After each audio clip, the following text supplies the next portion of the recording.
ভাবেন তো, প্রতিদিন ঘন্টার পর ঘন্টা আপনি একটা স্ক্রিনের সামনে বসে আছেন। কখনো গেম খেলতেছেন, কখনো মুভি দেখতেছেন, কখনো বা নিজের জন্য স্বপ্ন বুনতেছেন। বাট এই সামনে থাকা স্ক্রিনটা যে আপনাকে কতটা সমস্যার সম্মুখীন করবে সেটা কি কখনো ভেবে দেখেছেন? এটা একটা LG 24U411A মনিটর। দেখে আসি এই মনিটরের কি অবস্থা, আদৌ প্রাইস টু পারফরম্যান্স রেশিও ঠিক আছে কিনা। আমি আছি আপনাদের সাথে Fahad and you are watching global brand PLC।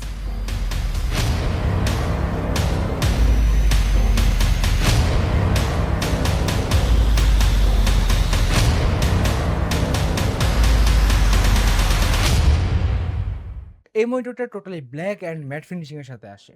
মনিটরের ডিজাইনটা দেখতে ক্লিন, শার্প এবং সেন্স মেক করার মতো একটা ডিজাইন। উপরের দিকে সেন্টার্ড অবস্থায় একটা পেয়ে যাবেন এলজি মিনিমাল একটা ব্র্যান্ডিং। একদম মিডল বরাবর পেয়ে যাবেন 100/100 ভেসা মাউন্টের হোল। ওয়াল মাউন্ট কিংবা আর্ম সেটআপের জন্য এটা একদম রেডি টু ইউজ। একটু নিচের দিকে পেয়ে যাবেন পোর্টস এন্ড কানেক্টিভিটি। পোর্টস হিসেবে দেওয়া আছে DC in, audio out, HDMI এবং VGA। মানে কম্প্যাটিবিলিটি নিয়ে চিন্তা নাই। আগের পিসি হোক বা নতুন পিসি, সব জায়গায় আরামসে কাজ চলে যাবে। স্ট্যান্ড আর বেস প্লেট নিয়ে তেমন একটা কথা না বললেও চলবে। দেখলেই বোঝা যায় স্টাডি একটা ভাইব পাওয়া যায়। আমরা কাজের ক্ষেত্রেও সেরকম পেয়েছি। মনিটরটা সাধারণ দেখতে মনে হলেও এর ডিসপ্লে কিন্তু কোনোভাবে সাধারণ না। পারফরম্যান্স মেশিন যদি বলেন সেক্ষেত্রে ভুলও হবে না। এখানে ডিসপ্লে হিসেবে দেওয়া আছে 23.8 ইঞ্চি একটা IPS প্যানেল। সো ক্রিস্টাল একটা ভাইব পাওয়া যাবে। Viewing angle 178 degree. যেখান থেকে দেখো কালার শিফট আমার চোখে তেমন একটা পড়ে নাই। ফুল এইচডি রেজলিউশনের সাথে পেয়ে যাবেন 120 হার্জের refresh rate, 5 ms G2G response time থাকার কারণে ঘোস্টিং কিংবা মোশন ব্লার তেমন কোনো একটা চোখে পড়বে না। ব্রাইটনেস নিয়ে যদি কথা বলি, এখানে 250 নিটসের ব্রাইটনেস দেওয়া আছে অ্যান্ড এখানে কন্ট্রাস্ট রেশিও 3000:1। টিপিক্যালি এই বাজেট রেঞ্জে আমরা 1000:1 দেখে থাকি, বাট এই রেঞ্জের মধ্যে 3000:1 is a huge number. Pure black and হোয়াইটের একটা সেপারেশন পাওয়া যায়। SRGB ক্লেম করা হচ্ছে 99%। কালার অ্যাকুরেসি অন পয়েন্ট ছিল।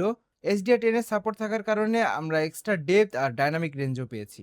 এটার পিক্সেল পিচ নিয়ে যদি কথা বলি, এখানে দেওয়া আছে 0.2745 মিলিমিটারের পিক্সেল পিচ।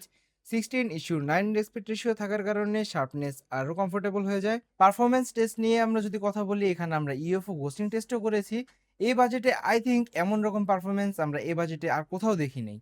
এছাড়া এই মনিটরটা আমরা ডিজাইনারকে এক্সপেরিয়েন্স করতে দিয়েছি, এডিটরকেও এক্সপেরিয়েন্স করতে দিয়েছি অ্যান্ড আমি অ্যাজ লাইক এ গেমার এই মনিটরটাকে ভালোভাবে এক্সপেরিয়েন্স করেছি।